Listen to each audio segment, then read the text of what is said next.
I went inside. And there was I think it was Moots, Craig was there, and I think a couple of Tice and Nick I think could roll up. Yeah. And at that stage, Jerry came in and said, I think she'd really go to the, take you home. And I said, oh, I'll just roll home. And they said, no, I really think you should jump in the car and go home. So I said, okay.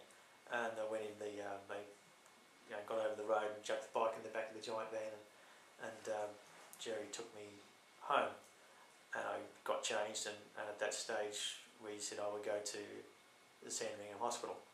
So we jumped in the car and drove to Sandringham Hospital, and we walked in, and the minute you say you have any sort of pain in the chest, they see you straight away. They took me in straight away and got all my information off Eva, who was there, and within minutes I was on the monitor, and they were stabbing me to do blood tests, and asked me what happened and was any sort of pain and all that sort of stuff, and I went through the thing.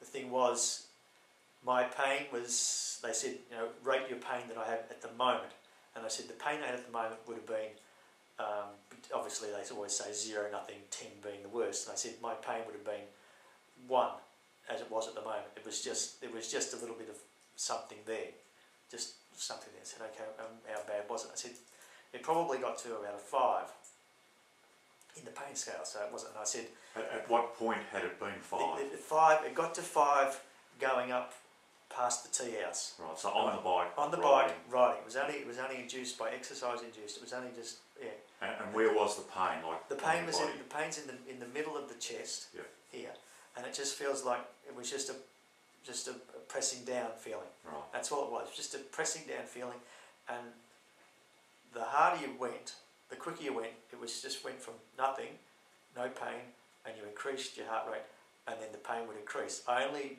went to a 5, and then I was basically thought, yes, well, this is what it is, really. Did you have any other pain, shoulder pain, neck pain? This is what they go through. They always ask you where does the pain go to? Does it go to your arm? Does it go to here?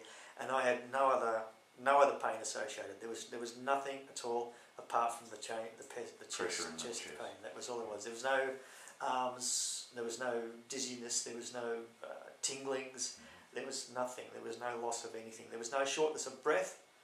There was nothing. It was only just the pain in the chest that I was aware of. And, as I said, I went up the top of I backed off going up past the tea house area there, and backed off, and then the pain dissipated, and even going up past the roundabout and up the next rise I just very, very easily just sort of floated up there, so that I didn't put any pressure, because I was damn certain if I had put any more pressure it would have come back again. Yeah. Now there's no other associated pain. So just because you've got a pain here, there's no other associated pain doesn't mean that you're not having a heart attack. So again, they ask you umpteen times, have you got any other pain anywhere else? Because everybody that comes has got to ask you these questions, and they do that. And they did the blood test, and they can tell by the blood tests as to whether you've had a heart attack or not. But there's a difference in the enzymes of the blood, and they told it, and that gives you the reading of what it's supposed to be. And according to them, I'd had a mild heart attack. So on that day. On that, well, they couldn't. Yes, they assumed that they weren't sure at what stage, but they said on that day. Okay. That's absolutely. So I went to the Alfred, and they took me. They put you into the emergency room there, and then the blood tests have got to be monitored every 6 hours for change.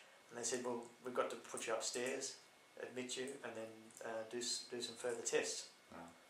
And the further tests were the angiogram, which is the one that they go through your groin and inject the dye, and then they check and see what's blocked. Yep. And that I forget the timeline exactly, but it was a couple of days wait until I got the angio done, and it's a bit of fun, because you've got to lie there for hours after the angio, because it goes in through your femoral artery, so you don't want to be moving and having a bleed out. But it's pain in the back. Right.